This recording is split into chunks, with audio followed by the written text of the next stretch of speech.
What if I told you that in just 90 minutes, you could become a global star? That after one great match, your Instagram following could jump from 20,000 to 2 million before you've ever made it back to the dressing room? A 40-year-old goalkeeper, his first World Cup, Cape Verde stepping onto the pitch against the reigning European champions. Spain fires 27 shots at goal, and in the second half, Lamine Yamal comes on. It feels like the only question is, how many goals is Spain going to score? But after 90 minutes, the score remains exactly the same, 0-0.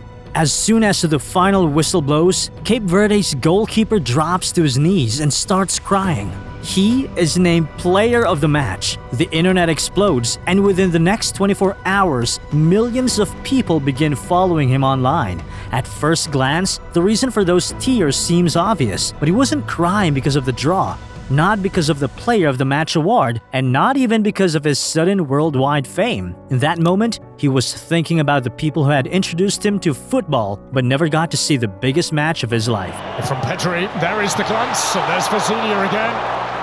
But we'll come back to that later, because originally nobody believed this man would ever become a professional footballer. His name is Josimar Jose Evora Diaz, but the football world knows him by another name, Vozinha. And the truth is that he was never supposed to be at this World Cup in the first place. His story has nothing in common with the stories of modern football superstars. Today we're used to seeing players make their debuts at 16 or 17 years old. Lamine Yamal, Jude Bellingham, Kylian Mbappe. It almost feels as if you haven't made it by the age of 20, the train has already left the station. The problem was that Vozinha wasn't even close to being a professional footballer at that age. As a child, coaches never saw him as a major talent.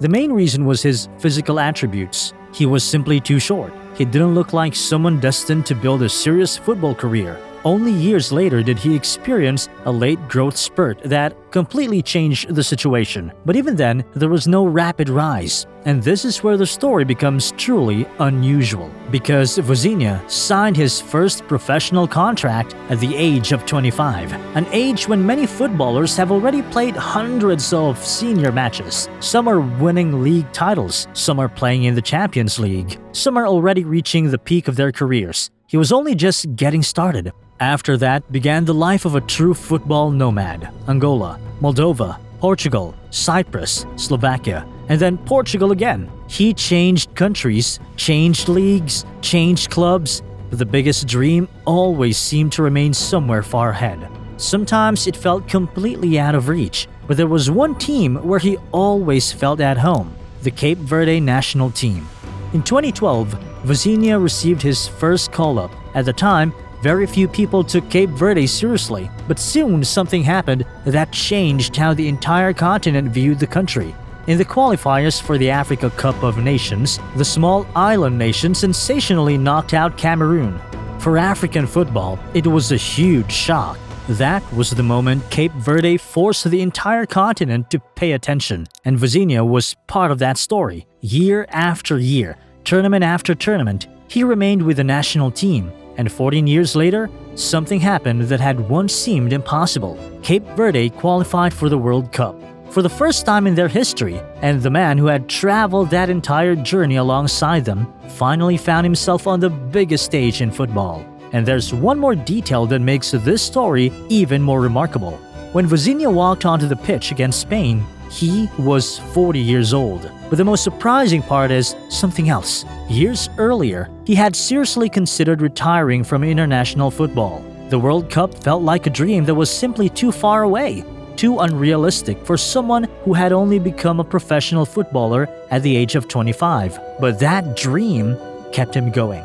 I thought about leaving the national team, but I continued because of this dream, the goalkeeper admitted after the match against Spain. After that game, everyone was talking about him. The 40-year-old goalkeeper made 7 saves, pulled off several outstanding stops, and on one occasion was even rescued by the crossbar. And while for most football fans it was simply a shocking draw, for the people of Cape Verde it instantly became part of football history. Thanks to their goalkeeper, a nation of just over 500,000 people was able to experience emotions like these.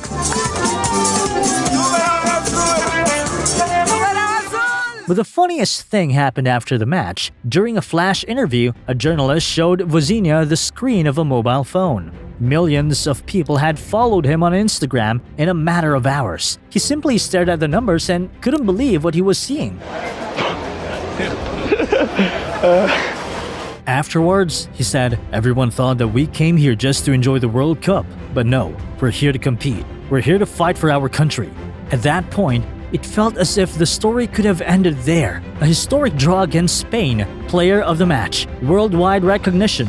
But this is where the most important part of the story begins. Because those tears after the final whistle, the tears I mentioned at the beginning, had nothing to do with football. Vozinha never grew up with his parents. Instead, he was raised by his grandparents. They became his family.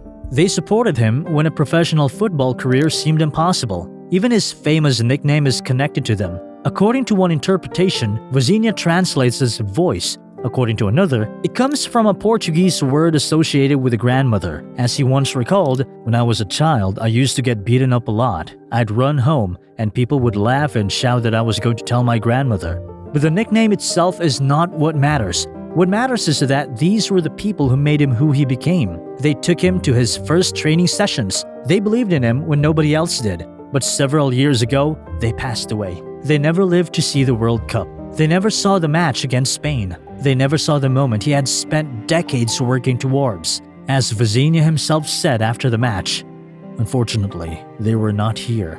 They were everything to me, everything in my life." His mother was unable to attend the tournament as well because of strict visa regulations and the financial requirements involved. The family simply could not organize everything in time. Now imagine what that match against Spain really meant to him. This was an ordinary boy from a poor family who spent his entire life chasing a dream, and it creates a story that is both beautiful and heartbreaking. On the happiest day of his career, not a single one of the people closest to him was there to witness it. That is why he could not hold back the tears after the final whistle. Later, Vozinha said something else that perfectly summed up his theme. "Our greatest weapon is our unity. No matter the age or status of a player, we treat each other like family." And perhaps that's why every single teammate immediately ran towards him, because that night, he was more than just a goalkeeper. He was the man who embodied Cape Verde's entire journey to the World Cup. And perhaps that's why Vozinha's story resonates with so many people around the world. Because this is not a story about talent, and it's not even really a story about football. We're used to hearing stories about young prodigies, players who become stars at 17 or 18 years old, but Vozinha's story is different. It's the story of a man who signed his first professional contract at 25, who played in his first World Cup at 40, and who became known to millions of people in a single night. Sometimes the most important match of your life does not last 90 minutes. Sometimes it lasts several decades.